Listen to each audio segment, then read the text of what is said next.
ज्योतिरूपाणि नौमि गुरून् च सर्वान्।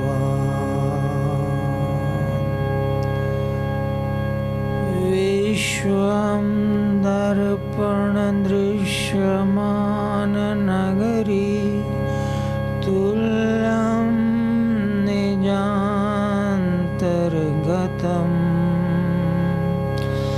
पश्यन्नात्मनि मायया बहिरिवोद्भूतं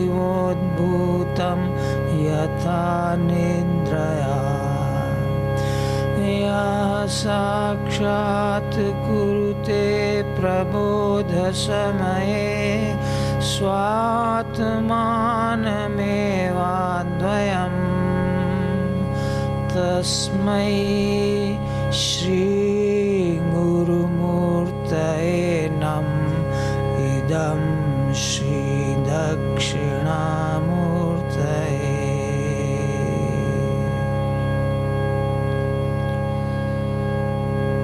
गुरुर्ब्रह्मा गुरुर्विष्णु गुरुर्देवो महेश्वरः गुरुः साक्षात् परमब्रह्म तस्मै श्री गुरुवे नमः। तस्मै श्री गुरुवे नमः।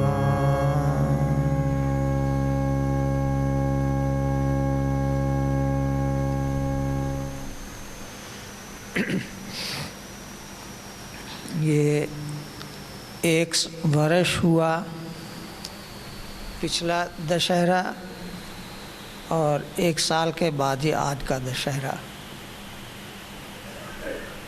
बीच में यहाँ की व्यवस्थाएं भी चलती रहीं, किला रायपुर की भी, सभी को चलता रहा, सभा सत्संग आदि होते रहे। और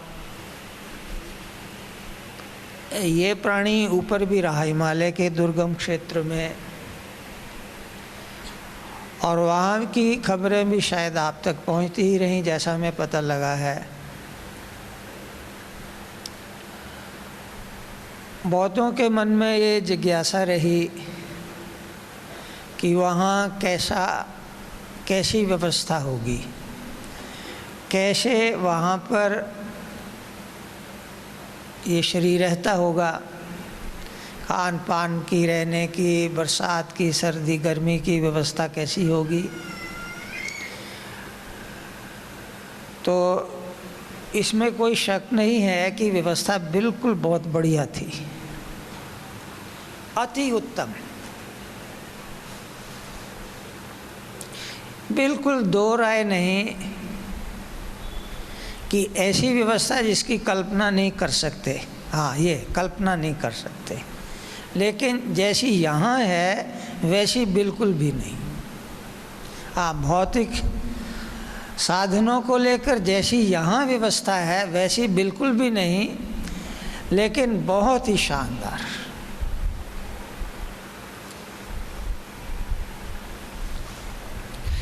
तो सुना है, एक बार इधर से भी कह देते हैं,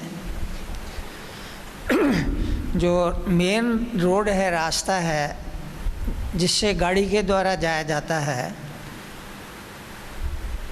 उससे फिर बिल्कुल सीधा ऊपर ही ऊपर, और वो रास्ता लगभग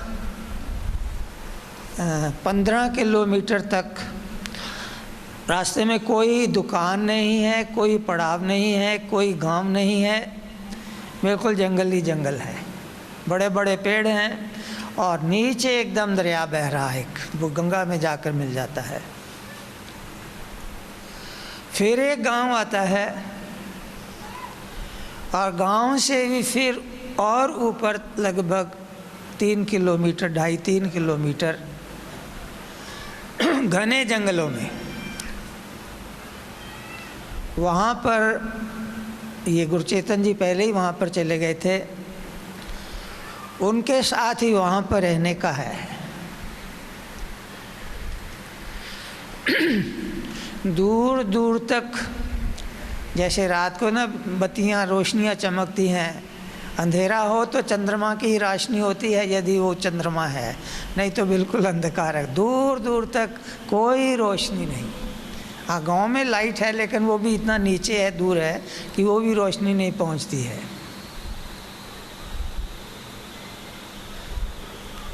आवाज़, आदमी की आवाज़ तो कोई नहीं है रात में, लेकिन वो झींगर और वो ऐसे ऐसे उनकी आवाज़ें आती रहती हैं।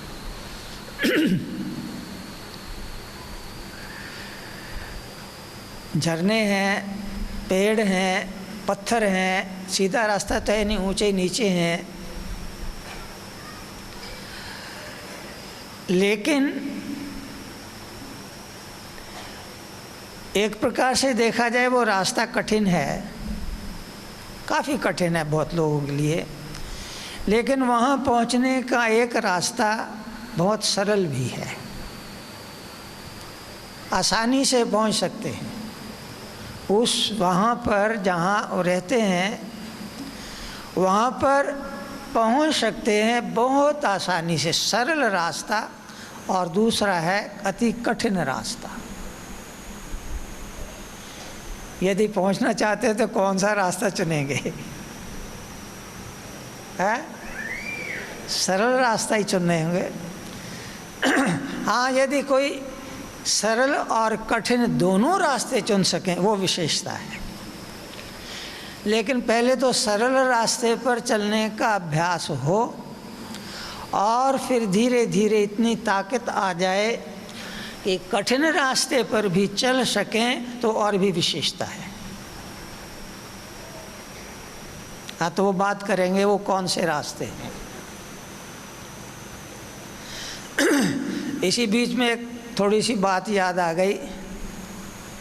हमें रहते वहाँ ऊपर थोड़ा समय हो गया था, तो थोड़ी थोड़ी आसपास लोगों में जानकारी हो ही गई थी क्योंकि महात्मा वहाँ पर रहते हैं।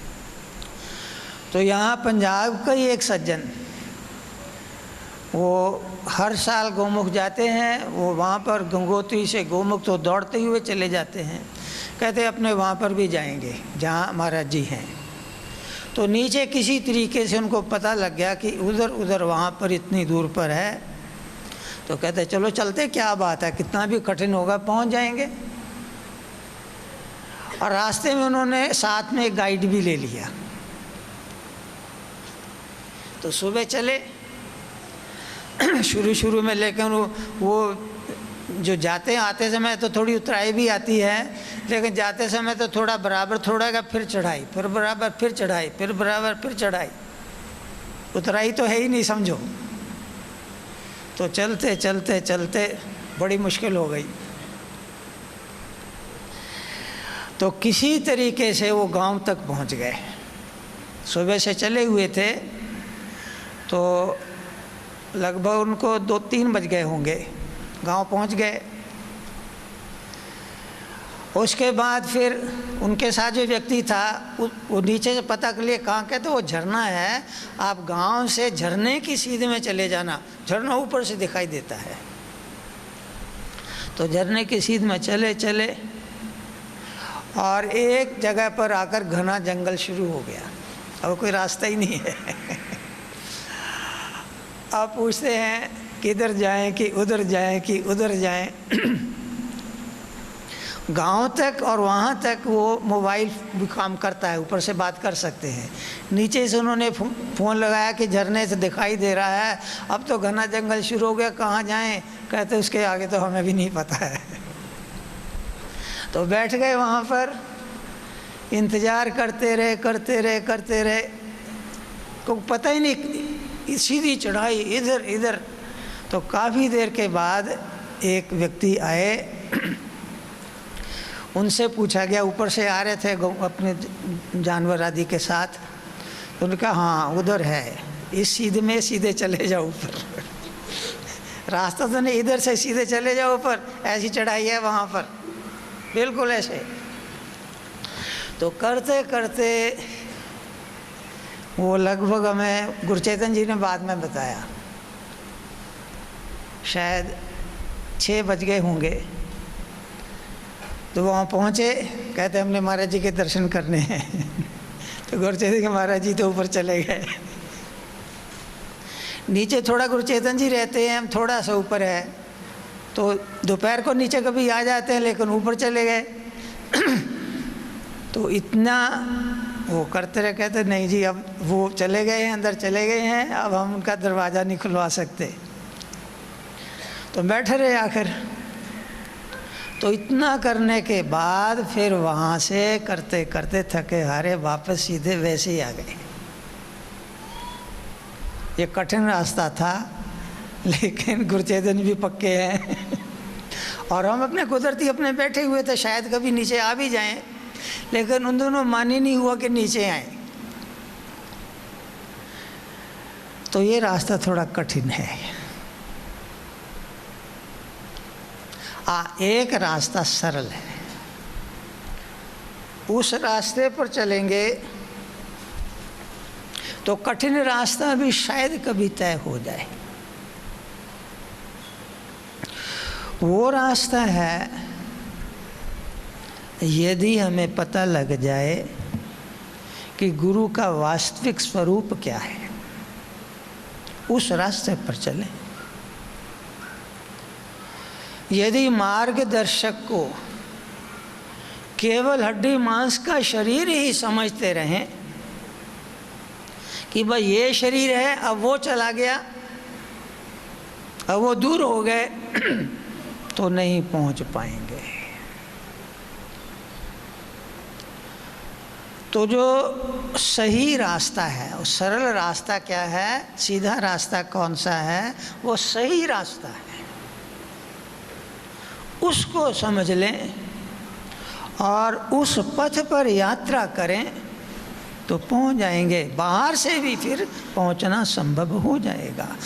भीतर बाहर एक हो जानो, फिर बाहर से भी मिलन है और अंतर से भी मिलन है, और वही वास्तविक फिर समाप्ति है, लक्ष्य की पूर्णता है। तो उस रास्ते की जिक्र करें। ये जो दशहरे का आज प्रसंग चल ही रहा है, रावण का वध,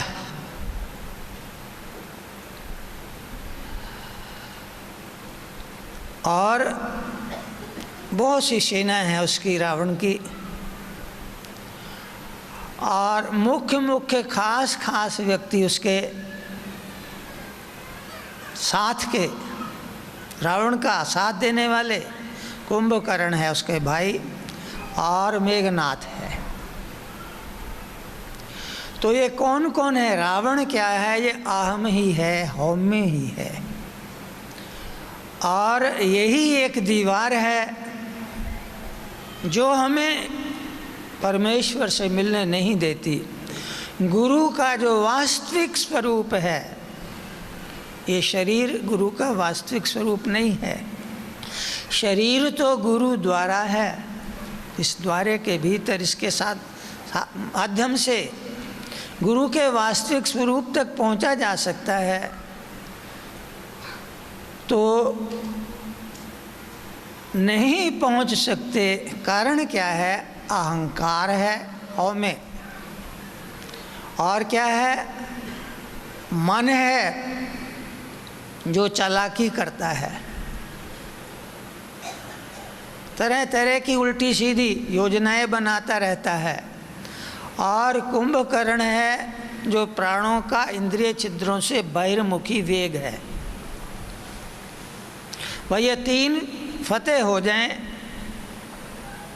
अंदर का रास्ता तय हो जाएगा, और गुरु परमात्मा से सदा के लिए मिलन होगा, और फिर बाहर भी वही नज़ारा आएगा। सब और ही गुरु दर्शन होगा, सब शरीरों में, सब स्थितियों में, बाहर भीतर एक ही दर्शन होगा। तो अंतर की यात्रा पूर्ण दशहरा मनाने के लिए हमें गुरु के वास्तविक स्वरूप को जानना है। तो वो क्या है? पहला तो ये स्थूल शरीर जो गुरु का द्वारा है, दरवाजा है। जब तक हम अपने स्थूल शरीर में कैद हैं, जब तक हम ये समझते हैं कि मैं ये शरीर हूँ, तब तक गुरु के शरीर को भी उसकी भी आवश्यकता है, इसमें कोई शक नहीं। लेकिन इससे ऊपर उठने का लक्ष्य साथ में निश्चित हो जाए। जब तक शरीर में मैं बुद्धि है, तब तक बाहर से भी मार्गदर्शन की जरूरत है। लेकिन जो इस रास्ते पर आगे बढ़ना चाहते हैं, वो इसे शरीर की मैं बुद्धि से, हम बुद्धि से ऊपर उठने की कोशिश करेंगे, गुरु के वास्तविक स्वरूप की ओर गति करने की कोशिश करेंगे। लेकिन जो अंतर्मुखी होना ही नहीं चाहते हैं, जो गुरु के वास्तविक स्वरूप तो पहुंचना ही नहीं चाहते, कौन जो वास्तविक स्वरूप तक पहुंचना नहीं चाहते हैं? जिनका लक्ष्य है संसार का धन, मान और विषय पदार्थ। उनको कितना कुछ कह दो समझ में आता ही नहीं है कि ये शरीर, स्थूल शरीर गुरु नहीं है, क्योंकि उनकी बुद्धि में इतनी जड़ता भर गई कि शरीर, ईंट पत्थर के मकान, धन, विषय पदार्थ, इसके अतिरिक्त वो कुछ सोच ही नहीं सकते। क्यों नहीं सोच सकते? क्योंकि लक्ष्य धन, मान, विषय पदार्थ है, परमात्मा नहीं है, भजन, तप, ध्यान, सेवा, सिमरन नहीं है। चाहे शरीर में मैं बुद्धि हो, कोई दोष नहीं है, लेकिन ऊपर उठने की इच्छा तो हो। शरीर में मैं बुद्धि है, धन चाहिए, मान चाहिए, सुख चाहिए, कोई दोष नहीं है, लेकिन इनसे ऊपर उठने की इच्छा तो होनी चाहिए। यदि ये है, इनका उपयोग परमात्मा की प्राप्ति के लिए होना चाहिए, ना कि इनके पीछे ही अंधे होकर भागते चले जाएं। तो उनकी बात कर रहे हैं जो यद्यपि शरीर में हैं, शरीर में आसक्ति भी है, कोई बात नहीं है। गुरु के शरीर में भी आसक्ति है, कोई बात नहीं है। गुरु के शरीर में भी प्रेम है, कोई हानि नहीं है। लेकिन ये जरा और समझ लें, इस बात की भी अवश्य ही धारणा कर लें कि ये शरीर गुरु द्वारा है, और गुरु का जो और सूक्ष्म शरीर और भी सत्य स्वरूप, वो है नाम है, गुरु का नाम है, वो गुरु का सूक्ष्म शरीर है। यदि उस नाम से प्रेम हो जाए तो अंदर का रास्ता तय हो जाएगा। यदि गुरु नाम के साथ प्रेम हो जाए, प्रेम कैसे होगा? जब अभ्यास करेंगे तो ही तो होगा।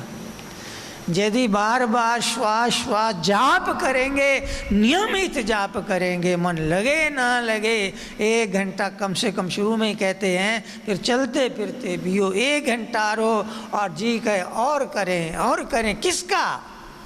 केवल आंख बंद करके बैठे नहीं, हाँ, गुरु नाम का सिमरन लगातार 1 घंटे करते जाएं, करते जाएं, करते जाएं। कितने लोग करते होंगे? वे ही करेंगे जिनको गुरु से प्यार है। कैसा? जो गुरु के सूक्ष्म स्वरूप के जानकार हैं। स्थूल शरीर से प्यार है मान लीजिए, लेकिन ये गुरु शब्द से प्यार नहीं है, तो वो गुरु शरीर का प्यार एक मोह जैसा बन जाएगा, एक रुकावट जैसी भी कभी बन जाएगी यदि शब्द का अभ्यास नहीं किया है, यदि नाम का सिमरन का अभ्यास नहीं किया। तो गुरु शरीर में जो प्यार है, समय पाकर 10, 20, 30, 40 वर्ष के बाद एक रुकावट पैदा हो जाएगी, बाधा खड़ी हो जाएगी, क्योंकि वहीं पर अटके हुए हैं, वहीं पर चक्कर में घूमते चले जा रहे हैं। गुरु के शरीर को ही आरती पूजा धूप बत्ती करते चले जा रहे हैं, जो वो गुरु का दरवाजा है, दरवाजे को ही मंजिल मान बैठने की बड़ी बड़ी भूल, एक बाधा खड़ी हो जाएगी। तो आज ये जो पर्व है, इस शरीर के साथ प्यार करते बहुत बड़ी, कोई हानि नहीं है, जरूर करें, ये प्रथम द्वार है। लेकिन यहाँ अटके ही ना रह जाएं, वो बाधा है, रुकावट है। इसके साथ साथ गुरु नाम के साथ, शब्द के साथ जो दीक्षा के समय दिया जाता है, और ये भी बताया जाता है कि ऐसे ऐसे सिमरन को, ऐसे श्वास की क्रियाएं करो, ऐसे ओम का उच्चारण करो, यदि वो करते चले जाएंगे तो गुरु का शरीर में जो आकर्षण है वो नाम जप में मदद करने का साधन बन जाएगा। और यदि नहीं करेंगे नाम जप तो गुरु शरीर में आकर्षण खुद एक बाधा बन जाएगी, मोह के रूप में, अज्ञान रूपी दलदल के रूप में। तो इस प्रकार ये जो यात्रा है अंदर की, चलते चले जाएं तो यहाँ से फिर और आगे आगे गुरु का तीसरा स्वरूप, वो वास्तविक स्वरूप है। तो 3 स्वरूपों की बात कर रहे हैं। पहला ये स्थूल शरीर दरवाजा, और फिर नाम ये पथ है, यात्रा है, और तीसरा गुरु का वास्तविक स्वरूप वो मंजिल है। वो क्या है? जहाँ से नाम आता है, नाम शक्ति का अवतरण होता है 10वें द्वार के पार समाधि स्थिति। वो नाम नामी जहाँ दोनों एक हो जाते हैं, और वहाँ जब पहुँचेंगे तो गुरु के साथ मिलन है, गुरु के आनंद स्वरूप के साथ मिलन है। और यदि उसके साथ मिलन है, फिर वो आनंद की फुहारे बाहर भी दिखाई देंगी। हाँ, ये अंतर का रास्ता है, लेकिन इसके साथ साथ हम संसार में रहते हैं। कहने के तुम कह देंगे हमें तो सर्वत्र गुरु ही दिखाई देते हैं, लेकिन कसौटी भी तो होनी चाहिए। मन मर्जी से पर्चा सेट किया, मन मर्जी से उत्तर लिख दिया, मन मर्जी से खुद ही मार्किंग कर दी, और मन मर्जी से डिक्लेयर कर दिया हम पास हो गए। ये अंदर की, हाँ बहुत मन लगता है, हमें तो सब जगह गुरु ही दिखाई देते हैं, समाधि लगे, चलते फिरते भी सब चलता है नाम, नहीं कसौटी भी चाहिए। वो कसौटी की बात करते हैं। पहला ये था कि गुरु के शरीर के साथ प्यार हो, तो वो कसौटी क्या है? सबसे अधिक गुरु के साथ, उनके शरीर के साथ प्यार। वो कुछ भी कहे करने के लिए यार, जो ऐसे सन्यासी नहीं है, ब्रह्मचारी नहीं है, घर की जिम्मेवारियां हैं, सेवाएं हैं, बेशक जरूर करें, लेकिन जब भी मौका मिले फिर वो दर्शन से पीछे नहीं हटें, आश्रम में आने से पीछे नहीं हटें।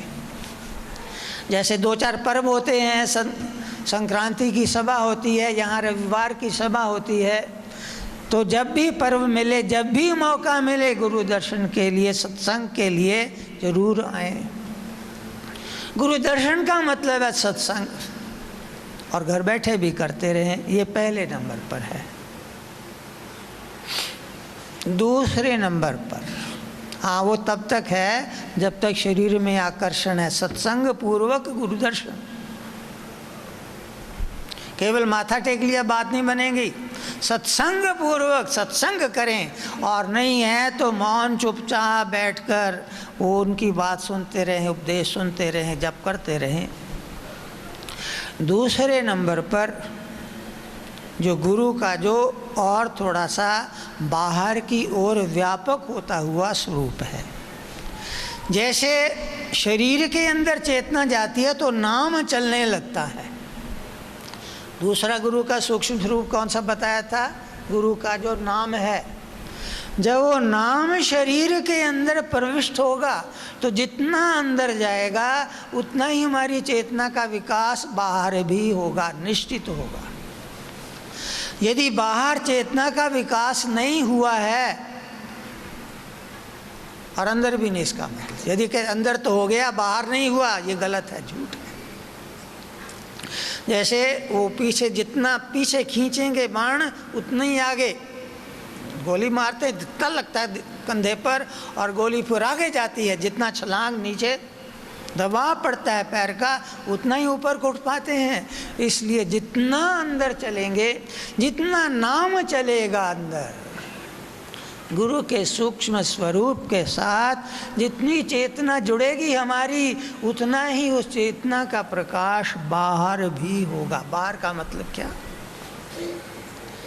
गुरु भाइयों में भी गुरु दर्शन कम से कम वो है। यदि कहते महाराज जी तो है नहीं, क्या लेना है वहाँ पर जाके, इसका मतलब अब स्थूल शरीर में ही कैद हैं। ये पंजाब में तो है 20 विश्वे गुरु और क्या 21 विश्वे संगत। गुरु से भी बढ़कर संगत की महिमा, और गुरु परंपरा में नहीं और भी है। बुद्धम शरणम गच्छामि, संघम शरणम गच्छामि, धर्मम शरणम गच्छामि। वो 3 पड़ाव वहाँ पर बनाए हैं। पहले हम बुद्ध की शरण में जाएंगे जो साक्षात उनके सम्मुख थे, और फिर संघ की एक सेवा दल है, आश्रम के जो गुरु के साथ जुड़े हुए हैं, जो बुद्ध के साथ जुड़े हुए हैं, ऐसे जो सत्संगी उनके साथ प्रेम हो, प्यार हो। यदि नहीं है, इसका मतलब अब स्थूल शरीर में ही कैद है। यदि नाम अंदर चल पड़ा है, गुरु के सूक्ष्म शरीर के साथ हमारा मिलन हो रहा है, तो बाहर गुरु भाइयों में के साथ भी वो मिलन होगा, प्यार का होगा, एक गुरु के नाते से होगा, एक परम लक्ष्य को लेकर होगा, एक साधना सत्संग को लेकर होगा, तप त्याग को लेकर होगा। और यदि नहीं हो रहा है, अब स्थूल शरीर में ही कैद है, तो ये दूसरी कसौटी है। क्या? यदि हम कहते हैं कि नाम चल पड़ा है, तो सत्संगियों के पास गुरु भाइयों के साथ कम से कम वहाँ तो प्यार होगा ही होगा। आश्रम वैसे ही आते रहेंगे जैसे पहले आते थे, उससे बढ़कर आते, क्योंकि वो ये संगत 21 विश्वे है। गुरु को लेकर ही है, ये ठीक है, उससे भी बढ़कर, क्योंकि गुरु में तो आकर्षण हो गया, सहज प्यार हो ही गया है, और सत्संगियों में यदि हो गया है तो और भी विशेषता है। जैसे स्वामी जी अभी कथा कर रहे थे, राम का दर्शन हुआ, बहुत बड़ी बात। याज्ञवल्क्य ऋषि को राम के दर्शन हुए, बहुत बड़ी बात। कहते भरत के दर्शन हुए, उससे भी बढ़कर। ये नहीं कि वो इतने बड़े ऋषि थे, राम को कुछ कम करके आंक रहे हैं, वो राम को वहाँ भी देख रहे हैं। राम को सब जगह देखने का उनका रास्ता खुल गया है। तो यदि गुरु भाइयों के साथ प्यार है, इसका मतलब आप गुरु के वास्तविक स्वरूप के साथ, शब्द में, नाम में, विश्व में स्वरूप के साथ जुड़ने की साधना कर रहे हैं तो अवश्य करें। हाँ, तीसरा फिर इससे आगे की बात है कि इस प्रकार साधना करते करते मन की अनेक वृत्तियाँ जन्म जन्मांतर की जब खत्म हो जाएंगी तो फिर दशन द्वार के पास जब रावण अहंकार का भी वध हुआ तो उस परमात्मा का दर्शन, उस गुरु का दर्शन, जो उसका सच्चा स्वरूप है, जो सब स्थानों में है, जब उसका दर्शन हुआ तो धीरे धीरे बाहर सब नाम रूपों में गुरु का दर्शन है। पहले एक स्थान पर तो हो, फिर सत्संगियों में तो हो, जहाँ अच्छे गुण हैं, शुभ गुण हैं, वहाँ तो हो, तीसरे सर्वत्र हो। ये कसौटियाँ हैं। अब यहाँ पर बातें ऊपर ऊपर से समझे तो बहुत आसान है, लेकिन फिर भी इतनी आसान नहीं है, क्योंकि प्रेम और मोह इतने घुले मिले शब्द हैं कि इनमें से दोनों को अलग अलग करना बहुत कठिन हो जाता है। कहते गुरु भाइयों के साथ प्यार करें, बिल्कुल ठीक, हमने कहा गुरु से भी बढ़कर करो। हम तो कहे हमसे चाहे करो ना करो, हमारे पास बेशक ना आओ, लेकिन गुरु भाइयों में आपस में कोई मन मटाव, राग द्वेष दूरी नहीं हो, कोई पर्दा नहीं होना चाहिए। तो प्यार कैसे हो? इसका मतलब ये नहीं है कि गुरु भाई ने कहा, कुछ भी कहा, उसकी बात मान लो ये तो मोह होगा।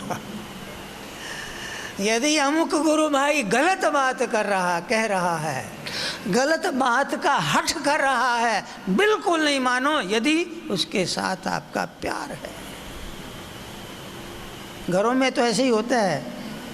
हाँ, अच्छे माता पिता हैं जो प्यार भी करते हैं बच्चों से, लेकिन बहुत तो मोही होता है। बेटा है, छोटा सा है, चलो कोई बात नहीं, मान लो, गलत बात भी मान लो। तो यहाँ प्यार का मतलब है गलत बात गुरु भाई की नहीं माननी है। सही बात जरूर मानो, सही बात कहने के लिए, सोचने के लिए, करने के लिए उसको प्रेरणा भी दो, समझाओ भी। जैसे कहते कैसे गुरु भाई हो, गुरु भाई उल्ट हो गया, हमारी बात नहीं मान रहा। तो यहाँ पर एक बहुत बड़ी समस्या है, बहुत कठिन सी बात हो जाती है, कैसे निर्णय करें। तो इसके लिए सीधा सा उपाय तो है, बिल्कुल सीधा है, यदि समझ में आ जाए। अब गुरु भाइयों का आपस में मेल प्राय कहाँ होता है? आश्रमों में होगा, सत्संगों में होगा, यहीं होगा ज़्यादा, या जहाँ भी वो बैठे हैं, जहाँ भी गुरु भाई बैठे हैं वो आश्रम बन गया, चाहे ईंट पत्थर की दीवारें नहा भी हो वहाँ पर। तो वहाँ पर प्यार का मतलब क्या है? नियमों का पालन। नियम बना दिए जाते हैं, इतने समय उठना है तो सब उठें। नियम बना दिए जाते हैं कि ऐसे पंक्ति में बैठकर भोजन करो, इतने समय उठो करो, इतने समय ये करो, कमरे में किसी से, अपने कमरे में, ये नियम जो बना दिए जाते हैं। आश्रमों में व्यवस्थापकों ने जो नियम बनाए हैं, उन नियम जिससे कि परमात्मा की प्राप्ति लक्ष्य सामने हो, तो होगा गुरु भाई का आपस का प्यार। और यदि नियम नहीं, हम तो अपनी मर्जी करेंगे, हम तो खास हैं, हमारे लिए ये चाहिए वो चाहिए। देखो भी हम तो बहुत पुराने हैं, हमारी बात तो माननी पड़ेगी, थोड़ा सा अंदर से जाकर ना थोड़ा सा ऐसे कर दो। तो ये मोह है भाई, प्यार नहीं है।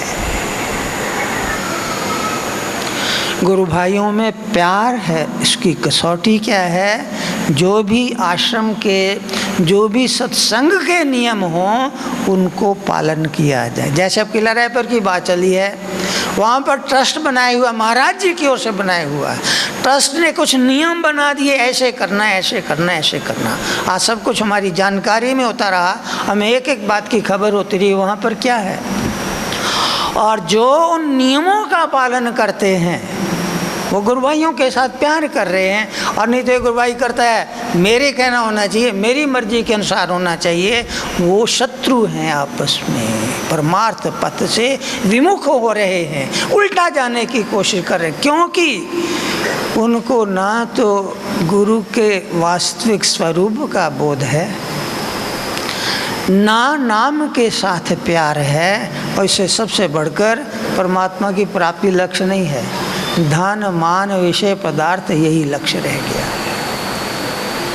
तो गुरु भाइयों के प्यार की बात हम जहाँ पर कह रहे हैं वो क्या है, नियमों का पालन। हाँ, अपवाद होते हैं, क्योंकि मिलिट्री के कानून की तरह ऐसा नहीं होता, अपवाद होते हैं। कोई वृद्ध हो, रोगी हो, या बहुत उन्नत साधक हो, उसके लिए फिर नियमों में ढील छोड़ी जा सकती है, कुछ नए विशेष उनके लिए नियम विशेष होंगे। लेकिन मन मर्जी के लिए, शरीर की सुविधा के लिए इस प्रकार ये करते करते यदि आश्रम में रहकर मन मर्जी अपनी इच्छाएं पूर्ति करना चाहते हैं, इसका मतलब गुरु के स्वरूप के साथ प्यार नहीं है, नाम के साथ प्यार नहीं है, लक्ष्य परमात्मा की प्राप्ति नहीं है। तो हम ये कह रहे थे ये आसान रास्ता है। किन के लिए? जिनका गुरु से प्यार है। बहुत आसान है जिनका गुरु नाम से प्यार है। जहाँ प्यार होता है वहाँ बहुत बड़ी से बड़ी कठिनाई भी बिल्कुल आसान, बिल्कुल सहज हो जाती है।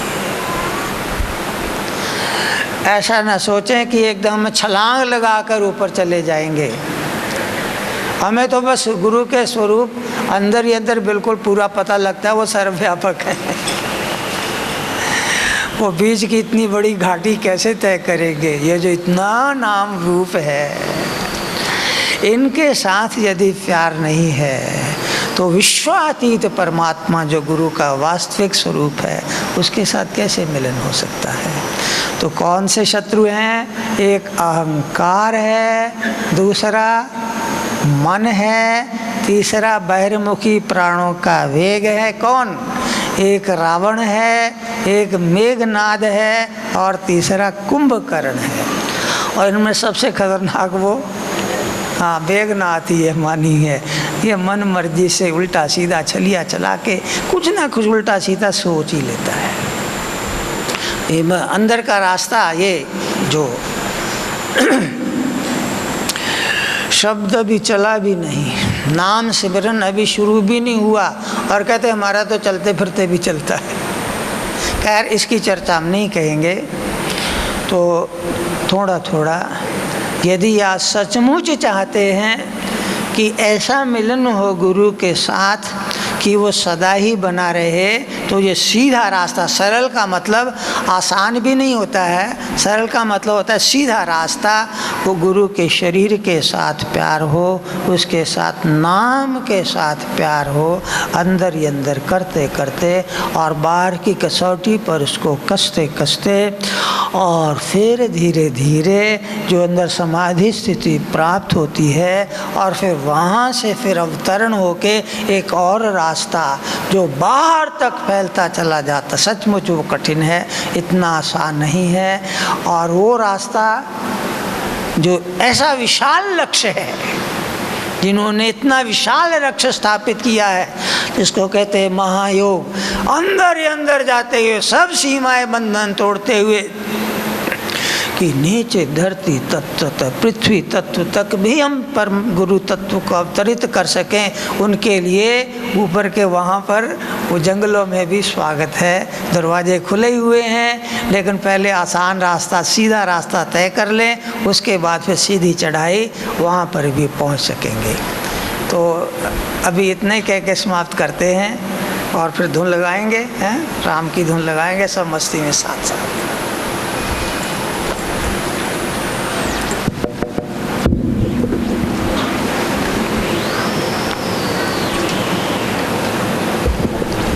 हाँ, एक बार थोड़ा सा स्पष्ट कर दें कि अभी तो शायद इतनी जल्दी नीचे आने का विचार नहीं था, लेकिन ये स्वामी सुरेंद्रपुरी, योगांजलि जी, साथ में तो त्र्यंबक चैतन्य, इनका मन हुआ कि चलो ऊपर चलेंगे, इनको तो रास्ते का पता है ऊपर का। तो ये नीचे तक तो पहुंच गए थे जहाँ पर गाड़ी जाती है। उसके बाद ऊपर का रास्ता था, लेकिन तभी उनको पता लग गया कि ऊपर जो रास्ते में, वैसे तो रास्ता वैसे ही इतना आसान नहीं है, लेकिन बीच में उन दिनों बारिश लगातार होने के कारण वो करते करते करते करते आखिर में वो पहाड़ ही टूट गया था। वो रास्ता भी जो कठिन जैसा है वो भी बंद हो गया था। और वहाँ पर इतना था कि इतनी दलदल हो गई थी, ऊपर से पत्थर गिरते हैं, तो वो गांव वाले भी प्राय कभी उनको नीचे जाना पड़े वो भी डरते थे, वो भी नीचे नहीं जाते थे। हाँ, फ़ोन की व्यवस्था थी गांव तक, तो उन्होंने फ़ोन आदि से बात आदि की, तो हमारे पास भी बात पहुंची कि अब ऊपर तो आ नहीं सकते। हाँ, आ सकते थे, लेकिन बहुत घूम कर, बिना गाइड के। वो संभव में गाइड सारे गांव में ही बैठे थे, को नीचे वालों को तो पता ही नहीं ऊपर कैसे जाना है। फिर हमारा मन हुआ गुरु चैतन्य जी के साथ, हमने कहा चलो अपने नीचे चलते हैं। तो गांव पहुंचकर वहाँ पर मार्गदर्शक को लिया, फिर ऊपर से एक सीधा ऊपर चलते चलते 3 घंटे सीधी ऐसे 45 डिग्री के, फिर वो ऊपर से होकर फिर बिल्कुल नीचे पहुँचे, फिर वहाँ पर पहुँचे। तो ये इंतज़ार कर रहे तो प्यार की ही बात है। तो हम नीचे आ गए, फिर नीचे आके सारे वो कहने लगे अब यहाँ तक तो आ ही गए हैं, ऊपर तो हमारा जाना भी कठिन है, तो नीचे ही आ जाइएगा। तो कोई संयोग बन गया, तो यहाँ पर आश्रम में पहुँच गए, और फिर करते करते कहने लगे एक बार सारी संगत के साथ भी मिलन होना चाहिए। तो ये आपके सामने हम यहाँ पर बैठे हुए हैं।